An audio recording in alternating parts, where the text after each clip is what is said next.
পথে ফিরে যেতে হবে।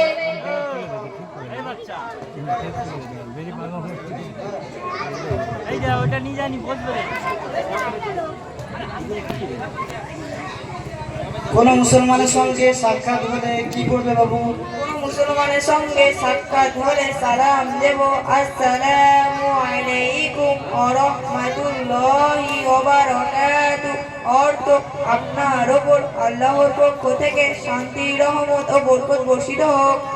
কোন মুসলমান সালামের উত্তর দিলে কি করবে বাবু? কোন মুসলমান সালাম দিলে উত্তরে বলবো ওয়া আলাইকুমুস সালাম ওয়া রাহমাতুল্লাহি ওয়া বারাকাতুহু। অর্থ, আপনার ওপর আল্লাহর পক্ষ থেকে শান্তি, রহমত ও বরকত বর্ষিত হোক।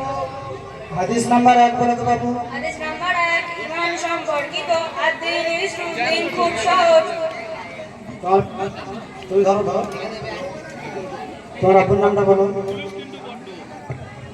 সেলিম লস্কর।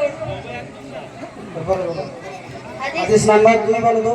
হাদিস নাম্বার 2, ইবাদত সম্পর্কিত মিফতাহুল জান্নাতিস সালাহ, নামাজ বেহেশতের চাবি। তুমি হাদিস নাম্বার 3 বলবে।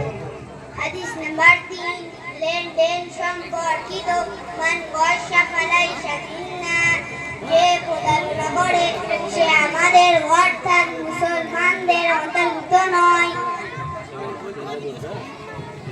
কাছে রাখো, কাছে রাখো।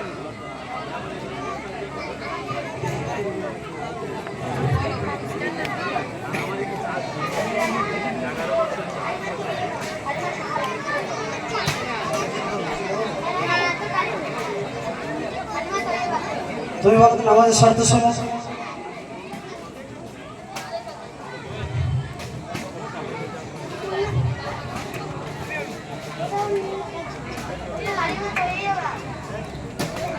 তুমি কালিমা তাইয়্যিবা বলো।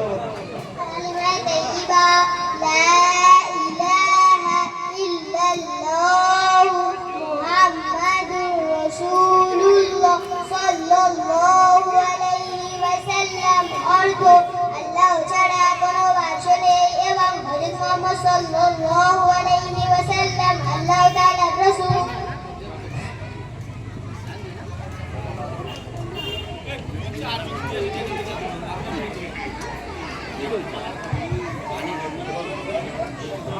তোমার রিজিক দান করেন, আমাদেরকে আল্লাহ তাআলা রিজিক দান করেন।